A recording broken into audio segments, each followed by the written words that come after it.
Hello students, now we have example 3.1 of chapter 3 NCERT exercise.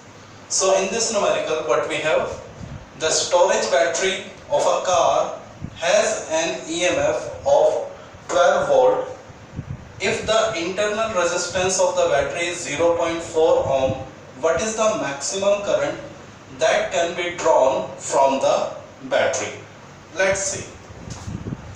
First of all, what we have given. So dear student, we have EMF 12 volt, we have internal resistance R 0.4 ohm और हमसे पूछा गया है maximum current. तो dear student, what we have, हमारे पास formula क्या है? वी हैव करंट का formula I is equal to E over R plus small r. This is the current of a battery. This is the current of a battery where E is the EMF, R external resistance, small r internal resistance या internal resistance of the cell. अब इसमें हमारा एक concept होता है, if external resistance becomes zero, अगर external resistance zero हो जाए, then जो हमारा करंट है वो क्या हो जाता है? मैक्सिमम करंट हो जाता है. तो इट मींस अगर मैं R की जगह जीरो ले लेता हूं तो I की जगह मैं क्या लिख सकता हूं?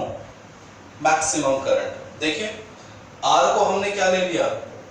जीरो, तो मेरा जो करंट है वो क्या हो जाएगा? मैक्सिमम हो जाएगा. ये प्यारे बच्चे एक कंडीशन होती है.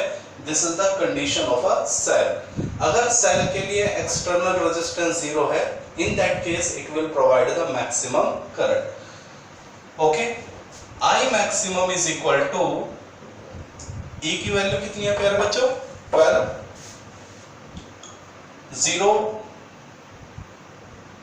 this will become E over R.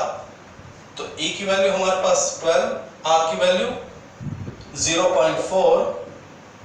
I maximum is equal to 120 over 4, यानी I maximum is equal to 30 ampere. So very simple numerical. इस न्यूमेरिकल का मकसद क्या है? ये न्यूमेरिकल बस ये चेक करना चाहता है कि क्या बच्चे को मैक्सिमम करंट की कंडीशन पता है या नहीं पता है. तो मैक्सिमम करंट की कंडीशन क्या है प्यारे बच्चों? अगर एक्सटर्नल रेजिस्टेंस जीरो हो जाए, अगर कैपिटल R जीरो हो जाए, तो उस केस में जो बैटरी का जो करंट है, या ये बोलिए सेल का करंट है, बैटरी और सेल एक ही चीज है, तो उसका जो करंट है वो क्या हो जाता है? मैक्सिमम हो जाता है. तो मैक्सिमम करंट का formula EMF upon internal resistance.